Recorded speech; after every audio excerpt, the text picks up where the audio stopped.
Joyeux Bitcoin Pizza Day à toutes et à tous. Je sais, vous entendez très certainement beaucoup de monde vous faire des vidéos et vous expliquer un petit peu tout ça. L'objectif, c'est de comprendre rapidement ce que c'est au niveau des news, comprendre que c'est un petit peu la news du jour. On a également le repas de Donald Trump, on a le nouvel ATH qui a été fait au moment où je tourne aux alentours des quasiment 112 000 $. Donc joyeux ATH aussi à tout le monde.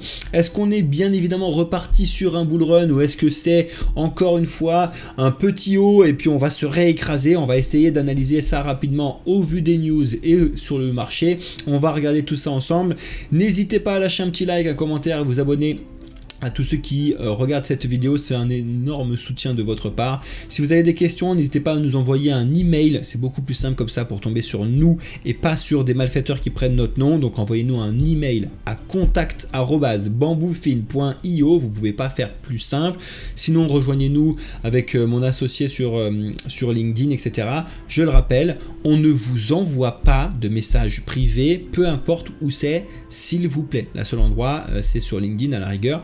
Parce que voilà, mais sinon contactez-nous si vous avez des questions et s'il vous plaît ne vous faites pas arnaquer par des potentiels gens qui prennent notre nom et qui vous contactent, ça n'est pas nous, d'accord? Très important. Allez, trêve de bavardage, let's go pour la vidéo. Donc je vous rappelle qu'au moment même où je tourne la vidéo, on est à ce stade-là sur Bitcoin et sur la dominance, qui est donc de retour aux alentours des 64%, après cette superbe baisse qui nous a tous laissé espérer avoir une alt season. Finalement pas tout de suite encore, même si on a donc tout le monde et le marché qui monte à peu près ensemble actuellement. On peut le voir donc sur le total où on n'est pas encore. C'est ça que c'est intéressant, c'est-à-dire qu'on a le Bitcoin qui a largement dépassé donc son dernier plus haut, enfin largement, on va se calmer, mais qui a dépassé son plus haut du 20 janvier. Vous voyez que tout l'écosystème crypto est encore assez en retard pour l'instant, notamment avec donc cette dominance de Bitcoin qui est beaucoup plus haute que c'était le cas à ce moment-là, où on était encore qu'aux alentours des 61%.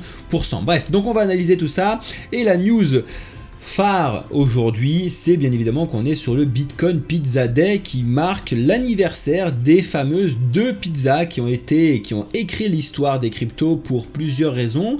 La première raison, c'est que c'est la toute première fois qu'on a pu mettre un prix sur Bitcoin, d'accord ?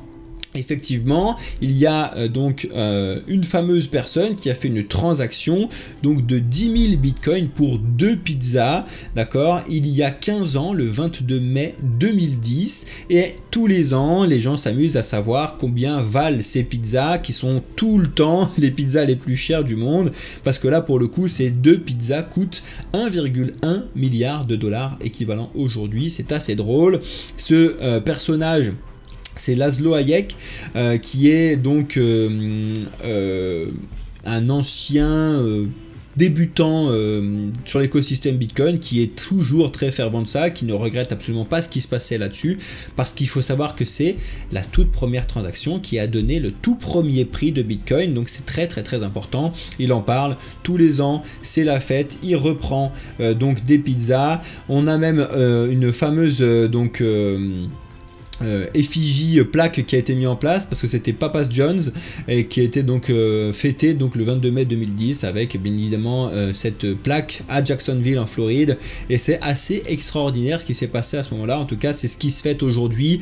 Ça se fête un petit peu de partout dans les villes. Vous avez des initiatives qui sont lancées, notamment je pense à Asher, salut à toi si tu regardes et si tu passes sur cette vidéo, qui a lancé une initiative chez lui, donc vers Metz. Il s'est associé à 3 pizzerias, je crois, qui proposent donc un carton de pizza spécial pour ce jour-là avec donc sa marque Meria notamment, et il y a plein d'autres endroits en France, hein, Bordeaux, à Auxerre, etc., qui parlent de tout ça, et je pense que c'est vraiment important de ne pas oublier ce type de jour et de le fêter. Personnellement, j'ai mes pizzas qui vont arriver tout à l'heure également, pour fêter tout ça, je pense que c'est très important. Ensuite, les autres news, bien évidemment, vous ne les avez pas loupées, hein, c'est qu'on a fait un nouvel ATH, donc un nouveau plus haut, un all-time high, hein, le ATH sur Bitcoin. Et il y a donc de la part de Cryptost 7 raisons de célébrer ce nouveau record historique. La première, donc, c'est que vous pouvez dire « je vous l'avais dit » à vos proches, comme d'habitude, hein, c'est-à-dire qu'on a de nouveau fait ça, mais vous allez voir qu'en général, quand on est sur cette phase de hausse, le « je vous l'avais dit », vous passez beaucoup de temps à le dire. Et même quand ça baisse, vous l'avez dit aussi, parce qu'on est les premiers à analyser un petit peu tout ça. 2. Le Bitcoin vaut plus qu'Amazon et bientôt plus que l'or. Alors on est encore largement en retard de valoir plus que l'or, hein, parce que l'or il est valorisé à je ne sais plus combien de milliers de milliards, c'est en dizaines, alors que Bitcoin vient de à peine dépasser celle d'Amazon avec les 2166 milliards de dollars. Raison numéro 3, Bitcoin s'inscrit comme la réserve de valeur indiscutable, effectivement, maintenant qu'on a une adoption un petit peu des institutionnels, ça ne se discute plus de dire que Bitcoin n'est plus une réserve de valeur, c'est le cas, c'est comme ça que ça fonctionne, point barre, voilà, on va pas aller plus loin. Ensuite, les Bitcoin Treasury Companies sont plus fortes que jamais, exactement, il y a de plus en plus de sociétés et aussi d'États et même potentiellement aussi de pays qui donc détiennent des bitcoins en tant que réserve stratégique pour la société et pour le pays. Donc voilà, entre autres stratégies dont on va reparler tout à l'heure, entre autres The Blockchain Group, entre autres du coup le pays du Salvador, etc. etc. Raison numéro 5, les traders crypto gagnent toujours plus d'argent. Bon bah ça à la rigueur, si vous voulez vous amuser, il y a des études qui sont faites, en tout cas de la part d'Arkham. C'est pas forcément les valeurs qu'on a chez Bamboufin de parler que d'argent, même si je pense qu'il y a un vrai gros problème en France où on devrait un peu plus parler d'argent, ça résoudrait beaucoup de problèmes. Mais moi je me bats pour expliquer que les cryptos ça n'est pas que de l'argent, c'est pas que de la spéculation, c'est pas que du trading, c'est une petite partie même d'ailleurs de cette superbe technologie qui est comparable à Internet et le développement qu'on a actuellement comme système internet dans les années 1999. Raison numéro 6, Satoshi est la 10e fortune mondiale, c'est très très drôle parce qu'il détiendrait actuellement plus de 123 milliards de dollars sur ses wallets qu'ils ne bougeront jamais. Raison numéro 7, c'est notre victoire, effectivement, la victoire de ceux qui y croient. Et donc voilà les 7 raisons qui sont développées de la part de Crypto sur le nouvel ATH et donc de célébrer tout ça aujourd'hui. On continue avec beaucoup d'informations et vous voyez que notamment sur Bitcoin les prédictions baissent et ça me fait vachement rire parce que les prédictions vont remonter très très vite. On a 21 Shares qui explique que potentiellement Bitcoin pourrait aller chercher seulement, je mets bien seulement les 138 500 dollars avant la fin de l'année, là où on parlait il n'y a pas si longtemps de 200 000 voire 250 000 à l'été 2025 voire en juin 2025. Juin 2025 c'est dans 2 semaines, donc ça serait un petit peu étonnant, mais en tout cas d'avoir plus que ça, c'est ce que personnellement je pense. Il n'y a bien évidemment absolument aucun conseil d'investissement ici, mais je pense que Bitcoin peut aller chercher plus haut que ça d'ici la fin de l'année, si on a donc la partie macroéconomique et monétaire qui est mise en place aussi, mais je pense que les paliers 150, 180 peuvent être allés chercher, voire plus haut, 200, 220. 250, ça me paraît un petit peu haut, mais bon, après tout, pourquoi pas. Ensuite, on a ça qui a fait bien évidemment beaucoup de bruit. Stratégie qui a de nouveau acheté ce lundi encore 7390 bitcoins pour la modique somme de 785 millions de dollars. Il n'est pas encore allé chercher le prix moyen des 70 000, mais ça ne saurait tarder puisque là il a quand même acheté à 103 000 dollars. C'est pas le plus haut où il a acheté, parce que le plus haut où il a acheté c'est encore à 106 662 où il en avait acheté 5 000. On n'a pas plus haut que ça de toute façon, mais on peut dire que c'est la 4e fois qu'il achète du Bitcoin au-dessus de 100 000 dollars. C'est assez énorme.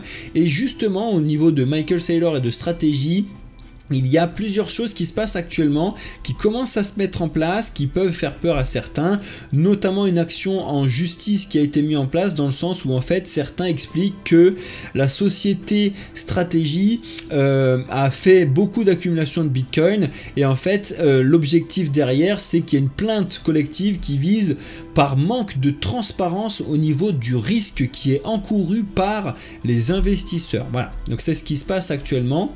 Et vous avez notamment aussi The Block qui en parle beaucoup, où aussi il y a donc une lawsuit là, un procès qui est mis en place aux États-Unis contre des lois des États-Unis, et notamment on a le CEO Fong Li qui est le CFO aussi, bref, qui explique plusieurs choses à ce sujet-là. Notamment ça tourne sur le fait qu'effectivement si jamais Bitcoin venait à descendre et à baisser, et ben du coup les investisseurs de MSTR, donc la société mère de MicroStrategy, pourrait perdre beaucoup d'argent. Donc effectivement on n'en parle pas pour l'instant parce que Bitcoin fait que de monter et pour l'instant Bitcoin est bien au-dessus des quasiment 70 000 dollars de moyenne de prix acheté par Stratégie. Donc pour l'instant tout va bien, on analysera le moment venu parce que effectivement il y a quand même un risque qui est assez non négligeable sur le fait que pendant un bear market, peu importe lequel, ça se trouve il y en aura peut-être plus, mais voilà, on puisse avoir un prix qui repasse en dessous de cette valeur-là, mais en vrai sur le long terme, c'est là où il explique qu'il y a moins de risques. Mais par contre, il faut expliquer qu'il faut faire un investissement sur le long terme. Ensuite, on va parler 2 secondes de ce qui se passe en France actuellement, qui fait peur à beaucoup d'entrepreneurs et de gens qui sont sur l'écosystème crypto. Bon, les études, ça me fait rire, mais bon, là, c'est juste pour vous montrer quand même que potentiellement 26% des attaques recensées dans le monde, 26% des attaques seraient en France. C'est énorme, hein, parce que la France est tout petit. Regardez, il y a eu 32 attaques en 2024, une seule était en France. En 2025, il y a eu 23 attaques. 25, on est au début, on n'a même pas fait la moitié de l'année. 6 en France. Hein, c'est énorme. C'est vraiment beaucoup trop gros. Il faut que ça se calme, il faut que ça cesse. Surtout les gens, il faut les informer. Pour ça, on a plusieurs initiatives qui se lancent. On a notamment Paul Midi, qui est député donc dans l'Essonne, qui explique qu'il doit prendre beaucoup de mesures pour protéger les entrepreneurs. Donc il y a un peu d'informations qui tournent dans tous les sens.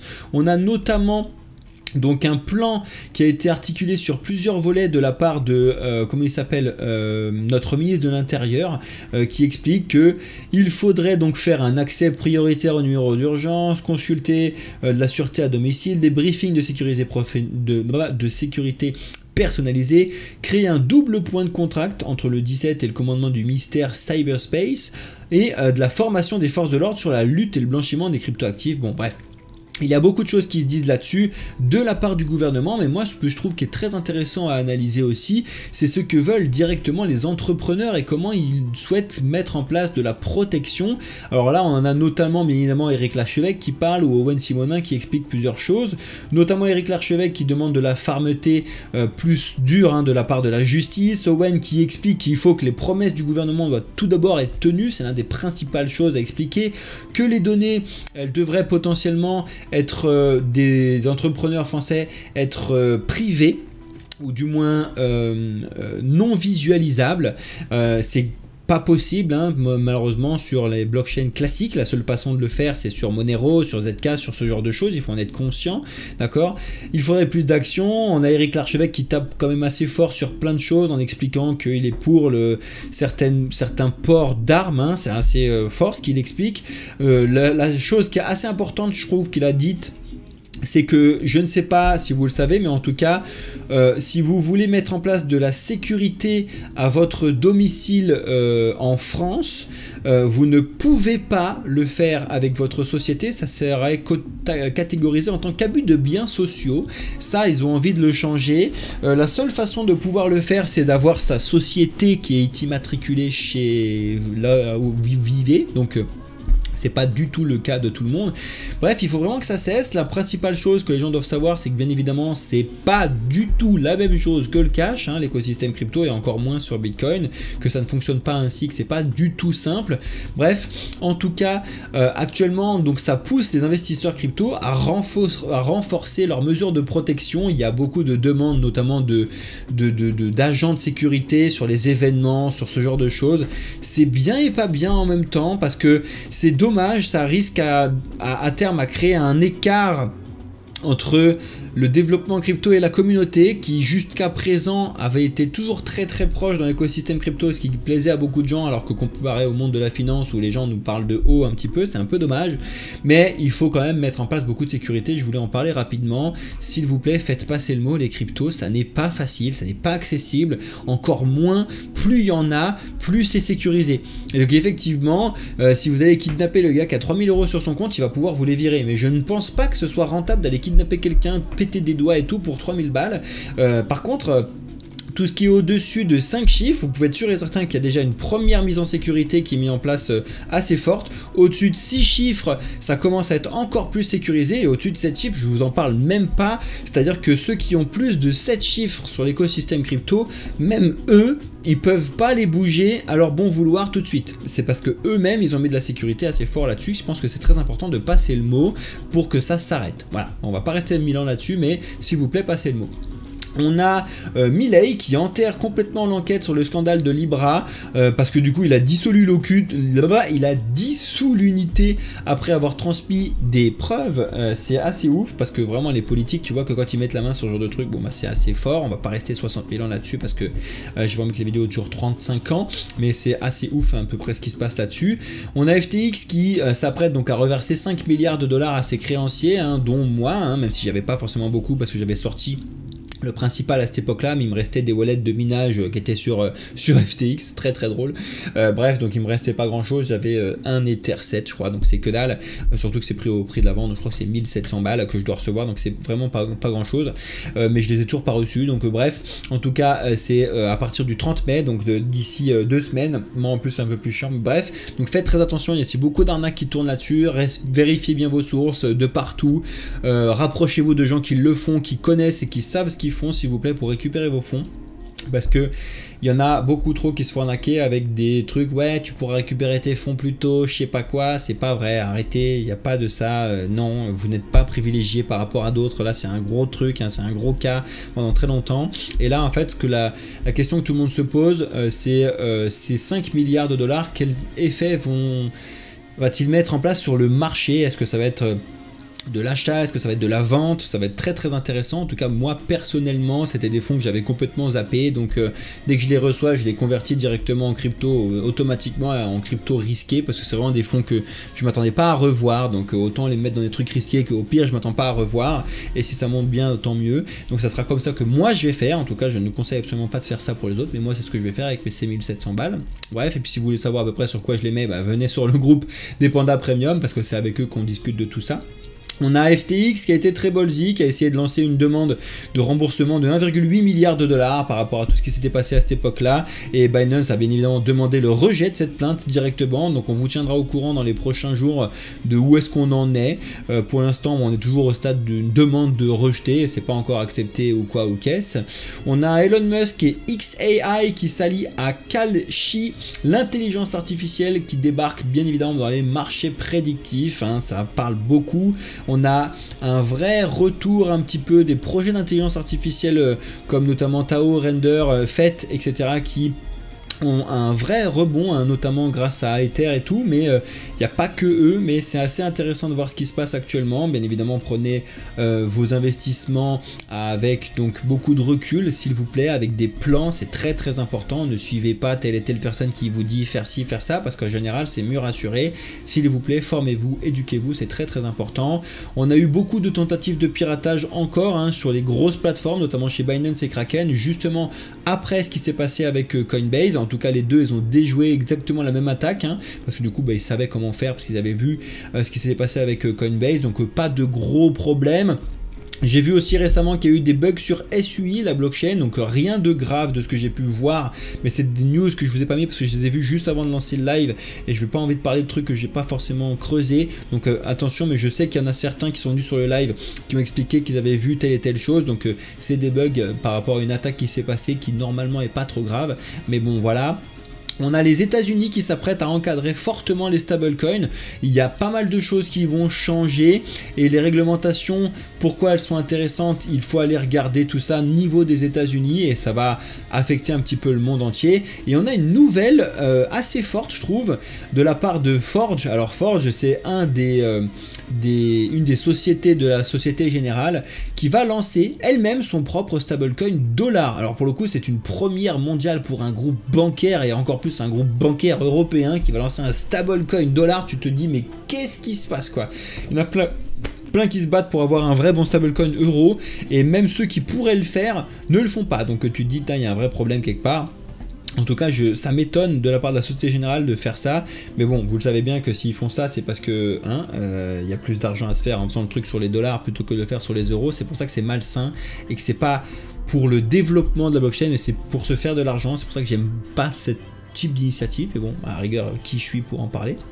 Ensuite, la SEC, vu que maintenant c'est un petit peu plus calme, a confirmé que les NFT n'étaient pas des titres financiers. Voilà, point barre, donc c'est bon, entre guillemets, sur la partie des NFT, vous n'êtes pas considérés comme des securities, donc ça c'est une vraie grosse avancée pour les projets NFT qui ne savaient pas à quelle sauce ils pourraient être mangés. Bon, bah maintenant vous savez que vous serez mangé à la mayonnaise et pas à la ketchup, très important.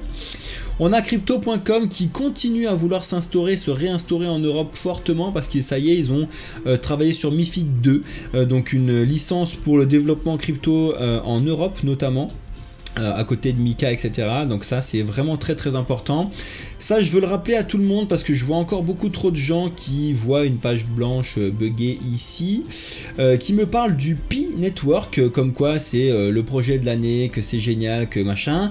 Alors, je vous le dis d'avance les amis, tous ceux qui vous disent que le Pi Network c'est le projet de l'année, c'est parce qu'ils en ont plein, qu'ils savent pas quoi en foutre et qu'ils aimeraient que vous en parlez pour pouvoir vous les dumper à la tronche et vous les vendre. Donc en fait, cassez-vous de ce projet, et d'ailleurs souvent les gens écoutent, hein, parce que le projet était quand même à 1,5$ il n'y a pas si longtemps. On est à 80 centimes, c'est un projet catastrophique. Donc franchement, si vous en avez, vendez-les maintenant et arrêtez d'essayer d'arnaquer les gens sur ce type de projet là qui servent absolument à rien, s'il vous plaît. Cassez-vous de ce type de projet. Et enfin la dernière news, parce que ce soir c'est le Bitcoin Pizza Day, mais aussi on a le fameux dîner crypto, vous savez, qui a été lancé par Donald Trump sur le Trump de tous ceux qui l'ont acheté. Et il y a quand même 5 choses à savoir qui sont développées de la part de Cryptost, notamment que la liste des invités comprend beaucoup de personnes étrangères, hein, notamment Justin Sun qui fait énormément de bruit parce que c'est le créateur de Tron, c'est le créateur de la plateforme HTX, pardon, et de beaucoup de choses à ce sujet-là, l'USDD, etc., etc. Ensuite, il va y avoir une manifestation qui aura lieu au même moment pour protester contre un acte de corruption. Faut le savoir, mais ça c'était aussi logique, hein, bien évidemment, parce que du coup il y a un poil de corruption de certains autres pays, certains autres médias, etc. qui sont dans ce potentiel dîner. En tout cas, les invités auront droit à une soirée exclusive avec le président. Ils sont 220, qui sont donc les plus grands détenteurs de Trump, hein, d'accord. En tout cas, c'est aussi beaucoup des entreprises, hein. Ça aura lieu au Trump National Golf Club à Washington DC. Et pour les 25 plus gros, ils auront une expérience exclusive qui a été concoctée. Eux, ils auront droit à une visite privée de la Maison Blanche ainsi qu'une audience privée avec le président des États-Unis. Et en plus de ça, ils recevront un NFT commémoratif donc créé sur Solana de Trump. Bon, voilà. Les créateurs de Trump auront empoché certains centaines de millions de dollars, c'est quand même pas anodin, hein, dont Trump, hein. Et la cinquième chose, c'est que le cours de Trump se porte plutôt bien actuellement par rapport donc à beaucoup de gens qui pensent qu'ils vont s'enrichir rapidement avec ce genre de bêtises qui, je vous rassure directement, ne vous rapportera pas un caillou. Donc si vous voulez avoir quelque chose de sérieux, de sain sur l'avenir, commencez déjà par Bitcoin, mais surtout commencez par vous éduquer, passer du temps pour vous, sur vous, c'est le plus important. Je tiens à vous le rappeler que la principale chose qui doit passer par votre tête, c'est apprenez aujourd'hui et investissez seulement demain, s'il vous plaît, c'est hyper important. Donc je reviens très rapidement sur les marchés pour vous montrer que on a eu une journée à peu près compliquée sur le CAC 40 qui a mal commencé, qui finalement a fini à peu près bien. Au niveau du S&P, c'est pareil, on repart un petit peu à la baisse, mais rien d'alarmant pour l'instant. Le gold se situe toujours très haut, hein. On est vraiment sur, pas sur son ATH, parce que son ATH a tapé les 3005, mais on est à 3003, donc c'est quand même énorme. Au niveau du pétrole, vous vous en foutez un petit peu, vous pouvez regarder mon associé qui... plus pour ceux qui sont sur le trading. Au niveau des cryptos, c'est le total de toutes les cryptos qui est intéressant. On est repassé donc au-dessus. Vraiment là, pour le coup, on a un peu validé les 3220 milliards qui ont été de nouveau dépassés. On a un recul, un retard par rapport à Bitcoin, ce que je vous disais tout à l'heure.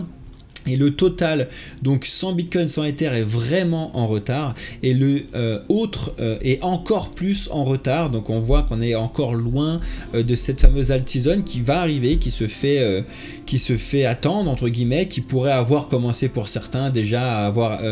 ça aurait été intéressant de l'acheter le lundi noir du 7 avril, hein, pour certains. C'était pas bête du tout, hein, qui a quasiment réussi à faire un x2 depuis cette période-là sur beaucoup de crypto. Est-ce que c'était le plus bas? On verra bien. En tout cas, beaucoup parlent d'un relancement économique à partir de septembre qui permettrait donc d'avoir une fin d'année rallye assez importante. En tout cas, on verra ça comme d'habitude. Et on a certains gros projets qui s'en sortent vraiment pas mal, notamment Ether qui revient de nouveau sur les 2600. Donc c'est ce que je vous disais la semaine dernière. Pour l'instant, on oscille entre les 2300 et les 2600. Il ne faudrait pas repasser en dessous de 2300 comme on a failli le faire l'autre fois. Donc pour l'instant, tout va bien. Le Solana c'est pareil, on a eu un vrai retour à la hausse et pour l'instant on est deux retours entre 160 et 190, donc il n'y a pas grand chose à vous expliquer là-dessus.